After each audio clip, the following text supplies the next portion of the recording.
الله أكبر الله أكبر الله أكبر الله। আসসালামু আলাইকুম হুজুর, কেমন আছেন?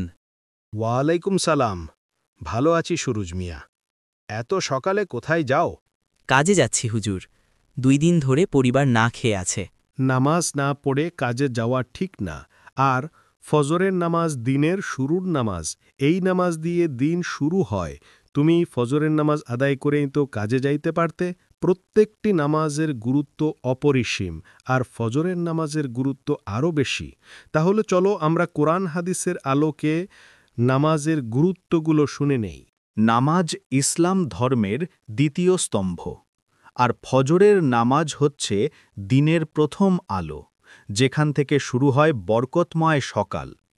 ফজরের নামাজে 2 রাকাত ফরজ এবং 2 রাকাত সুন্নাত আছে। রসুল সাল্লাল্লাহু আলাইহি ওয়াসাল্লাম বলেছেন, ফজরের 2 রাকাত সুন্নত দুনিয়া ও দুনিয়ার সব কিছুর চেয়েও উত্তম। ফজরের নামাজের সময়ে আল্লাহর রহমত ও বরকত ছড়িয়ে পড়ে। এই নামাজ আদায় করলে দিনটি হয় প্রশান্তি ও সফলতায় ভরপুর। আল্লাহ বলেন, নিশ্চয়ই ফজর ও আসরের নামাজে ফেরেশতারা সাক্ষী থাকে। তাই যারা ফজর আদায় করে তারা আল্লাহর বিশেষ হেফাজতে থাকে। যে ব্যক্তি ফজরের নামাজ জামাতে পড়ে সে যেন পুরো রাত ইবাদতে কাটিয়েছে। তাই ঘুম থেকে ওঠো, নামাজে দাঁড়াও, কারণ ফজরের আলোই তোমার জীবনের প্রথম আশীর্বাদ।